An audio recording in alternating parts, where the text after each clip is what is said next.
नमस्कार, राज की बात में आपका स्वागत है। हाई कोर्ट के एक जज ने पूरे जुडिशियल सिस्टम के ऊपर, न्यायपालिका के ऊपर सवाल उठाया है और ये गंभीर आरोप ऐसे लगे हैं जिससे सुप्रीम कोर्ट भी हिल चुका है। सुप्रीम कोर्ट के जजों के पास भी जवाब नहीं है कि कॉलेजियम से पैदा हुए जज किस तरीके से राजनीतिक सांठगांठ में जुड़े हुए हैं और जिसके कारण जो जज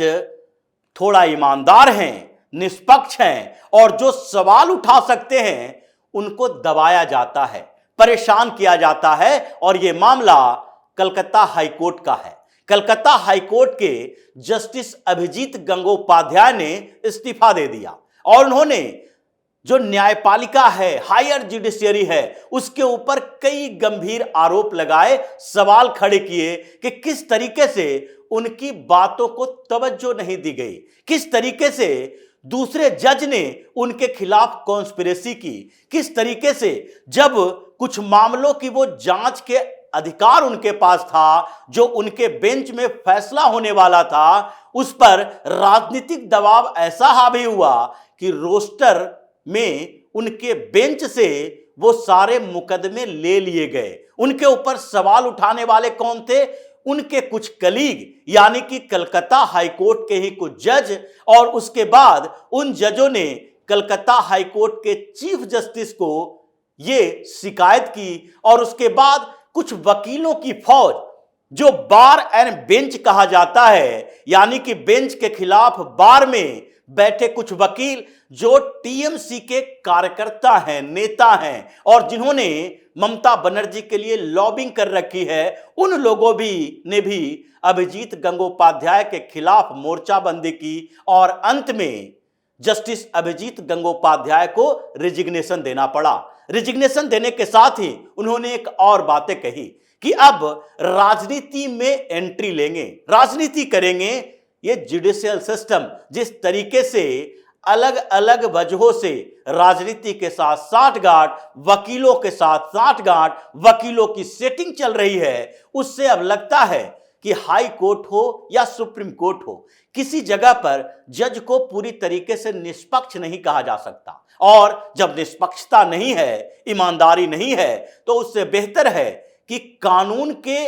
इंप्लीमेंटेशन करने वाले, कानून के पालन करवाने वाले, कानून की सुरक्षा करने वाली संस्था को छोड़कर कानून बनाने वाली संस्था का हिस्सा बने, यानी कि राजनीति करें और सांसद बन के कानून बनाने में सहयोग करें। जब उनसे पूछा गया कि राजनीति जब करेंगे तो किस पार्टी के साथ जाएंगे, तो उन्होंने बोला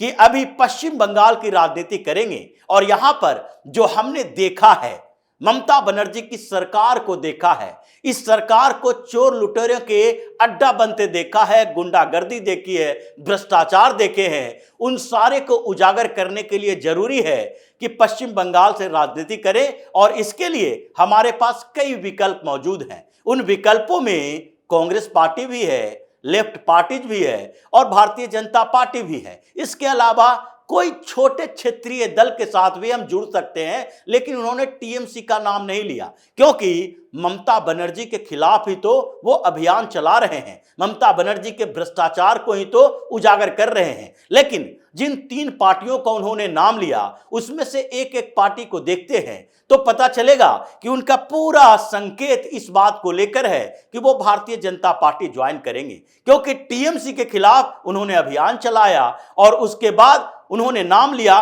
कांग्रेस पार्टी का भी। कांग्रेस को अगर देखा जाए तो पश्चिम बंगाल में कांग्रेस और टीएमसी के बीच कहीं न कहीं सांठगांठ है। राहुल गांधी अभी भी कहते हैं ममता बनर्जी से उनका पारिवारिक संबंध है, उनके साथ गठबंधन तो होगा, अभी बातचीत जारी है। भले ही ममता बनर्जी राहुल गांधी की बातों को तवज्जो नहीं दे रही हैं, लेकिन गठबंधन की संभावना खत्म नहीं है। भारतीय जनता पार्टी के खिलाफ टीएमसी और कांग्रेस दोनों के बीच गठबंधन की संभावना है और अगर पूरी तरह से गठबंधन नहीं हुआ तो सामंजस्य तो थोड़ा बहुत बैठ जाएगा, क्योंकि इस बीच अगर देखा जाए कि संदेश खली में जिस तरीके से महिलाओं ने मोर्चा खोला, महिलाओं का शोषण हो रहा था, ऐसे गंभीर मुद्दे पर भी कांग्रेस चुप्पी साधे बैठी। हालांकि टीएमसी के खिलाफ स्थानीय स्तर पर यानी कि पश्चिम बंगाल के कांग्रेस के नेताओं ने कुछ बातें बोली, लेकिन वही बात जब राहुल गांधी से, प्रियंका वाड्रा से या फिर मल्लिकार्जुन खड़गे जैसे कांग्रेस के राष्ट्रीय अध्यक्ष से पूछा गया कि संदेश खली पर आपका क्या विचार है, तो इन लोगों ने चुप्पी साधे रखी। वो प्रियंका वाड्रा जो एक महिला के शोषण को आधार बनाकर पूरे उत्तर प्रदेश में हंगामा कर सकती है, अलग अलग राज्यों में जहां भारतीय जनता पार्टी की सरकार है वहां एक किसी लड़की के साथ कुछ दुर्व्यवहार होता है तो वो एक राय का पहाड़ बना देती है, वही प्रियंका वाड्रा आज चुप बैठी हुई है। इसलिए जस्टिस अभिजीत गंगोपाध्याय कांग्रेस ज्वाइन करने वाले नहीं हैं। दूसरी तरफ वामपंथी पार्टियां हैं। वामपंथी पार्टियां वैसी ही पार्टी है जैसे टीएमसी, और टीएमसी और लेफ्ट पार्टियों में कोई अंतर नहीं है। लेफ्ट पार्टी यानी कि वामपंथी पार्टियों के गठबंधन से जो नेता और कार्यकर्ता थे, जो गुंडे थे, वही नेता, कार्यकर्ता और गुंडे सब टीएमसी में शामिल हुए। इसलिए ममता बनर्जी ने ऐसे व्यवस्थाएं वहां बनाई जिसको नीचे से ऊपर तक एक लीगल सिस्टम तैयार किया कि कैसे भ्रष्टाचार को लीगलाइज किया जा सकता है। बुरी तरह से इसको ऑर्गेनाइज कर दिया गया, कट मनी नाम लिया गया। और इसलिए इन भ्रष्टाचार के खिलाफ जब जस्टिस अभिजीत गंगोपाध्याय मोर्चा खोले हुए हैं तो न तो वो लेफ्ट पार्टी के साथ जाएंगे, न ही वो कांग्रेस के साथ जाएंगे, न ही टीएमसी के साथ जाएंगे, तो वो भारतीय जनता पार्टी के साथ जुड़ेंगे। लेकिन जस्टिस अभिजीत गंगोपाध्याय को इस्तीफा क्यों देना पड़ा? हाई कोर्ट का जज, और संभावना इस बात की थी कि वो ऐसे भी 3-4 महीने में रिटायर होते, लेकिन उससे पहले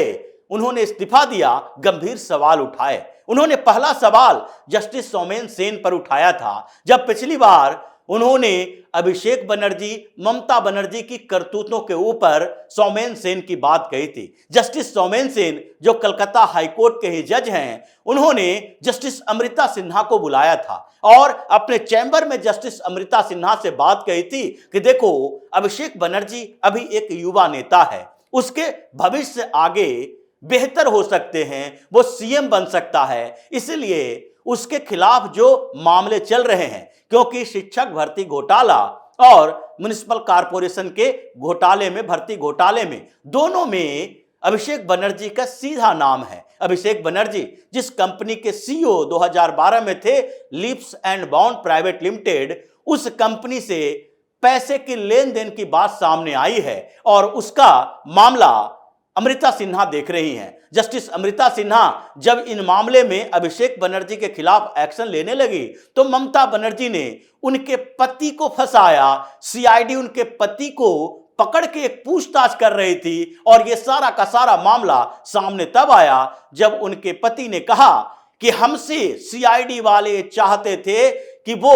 अपनी वाइफ यानी जस्टिस अमृता सिन्हा को समझाएं, बताएं और उन्हें अभिषेक बनर्जी के खिलाफ कोई टिप्पणी करने, फैसला करने से रोके। ये मामला जस्टिस अभिजीत गंगोपाध्याय ने उठाया था और यह मामला सुप्रीम कोर्ट तक पहुंचा था जब जस्टिस गंगोपाध्याय ने सुप्रीम कोर्ट के चीफ जस्टिस यानी सीजेआई चंद्रचूड़ को भी लेटर लिखा था कि देखिए पश्चिम बंगाल में क्या क्या हो रहा है, कलकत्ता हाईकोर्ट में क्या क्या हो रहा है और वहां पर जज कैसे ममता बनर्जी के साथ सेटिंग किए हुए हैं। ये वही जस्टिस गंगोपाध्याय हैं जिन्होंने वहां के एएसजी किशोर दत्त के ऊपर सवाल उठाए थे, टिप्पणियां की थी कि आप राज्य सरकार की तरफ से मुकदमा की पैरवी करते हैं या फिर किसी भ्रष्टाचारी नेता की तरफ से, क्योंकि